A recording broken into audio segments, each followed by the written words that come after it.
Now, throughout the day here at 2018 Summit, we're going to be hearing a lot about circular economy. The term circular economy, I guarantee you, if nothing else, will come up quite a lot. So good to have a bit of a chat now about what it means.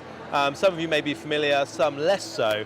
And to do that, we've got Nick Jeffries from the Ellen MacArthur Foundation with us today. Hello, Nick. Hello. How are you doing?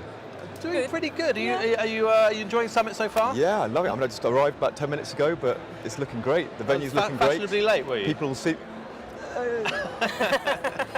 could put So it that It's way. all right. Nick, what is a circular economy? All right. Okay.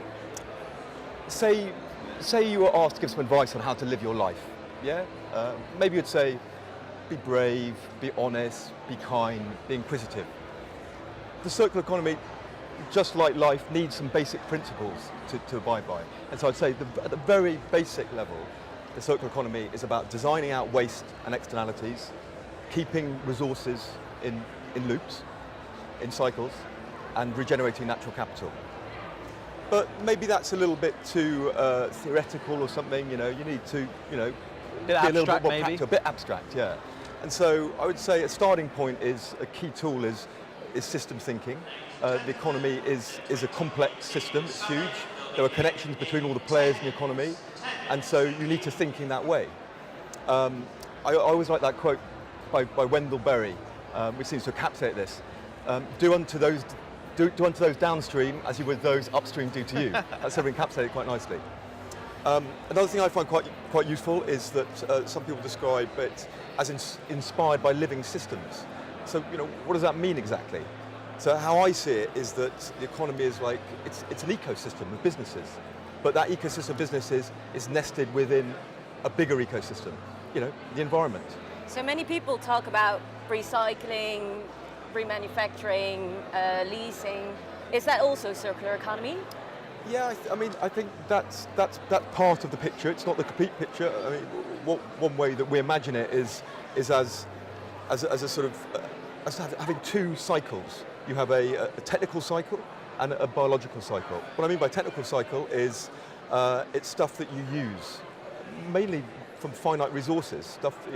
And in the technical cycle, business models play a role in that because you need to share, you need to repair, you need to remanufacture, and ultimately recycle if you can't preserve the product or the components.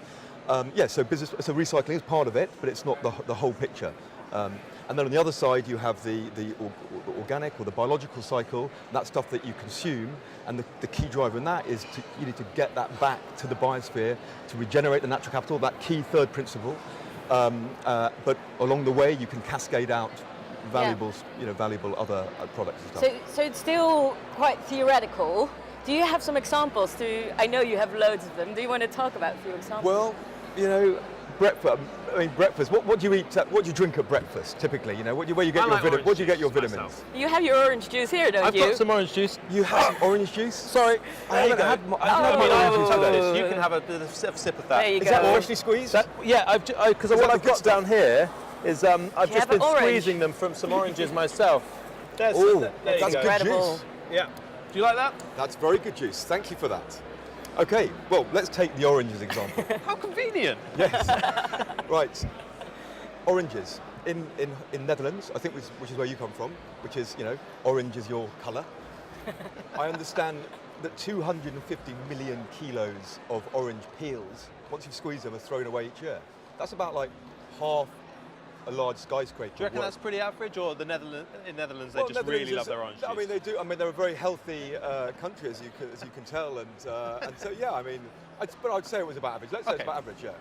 So but within this, once you've got the juice out, which is great, vitamins and stuff like that, there are loads of valuable chemicals and useful things in there that you can get out. There's actually a company from the Netherlands called Peel Pioneers. They've taken the limonene and other. Sometimes where you zest an orange. I don't know if you've lit that before, but actually it's a really useful chemical. So you can use that for cosmetics and dietary supplements and other things. But there are other things. There's a company in Italy called Orange Fiber. They've just partnered with Salvatore Ferragamo, a big Italian fashion house. They've got because if you try and bite a piece of peel, it's very pithy and very fibrous.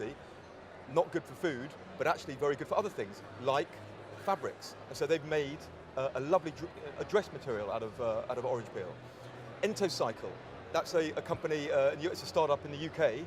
They use things like orange peel, brewer's spent grain, basically post-consumer waste, so sort of Food processing waste type food. stuff. No, sort of more byproducts of food processing. Okay. So peels, and they grow insects on it, and those insects are then fed to fish.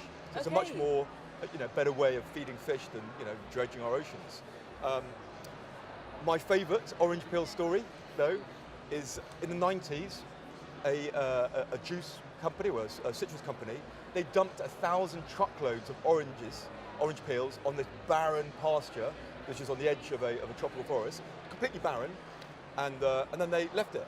16 years later, a whole bunch of researchers from Princeton University went back, and it was just a beautiful rainforest. Biodiversity, biomass had gone up by 200%, and it just shows you need to close the loop, and and the power of regenerating natural capital. Yeah, it's going back to that third principle. So plenty of potential in your breakfast orange beyond the juice. So that's an example of some case studies just in one orange. Just in one orange. Can you imagine like all the other food types and the whole economy? I've heard If of a people company are interested in Yeah. more case studies, where could they find them? Well, you can on our website there is a case study tab, and there's about 60 or 70 other case studies from all sectors of the economy. So that's a good starting point. We have our news platform, Medium/Circulate. We do a number of case study articles there. Or just get in touch with us. Get in touch with me, Nick Jeffries at the Foundation, and I'll point you in the right direction. A case study library on two legs. Indeed. Thank you, Nick, for joining us today a pleasure. and telling us about circular economy. Enjoy the rest of your day. I think there are some of the companies you mentioned might even be on the stage later, Yes. so I think you've got a good day in store for you. Yeah.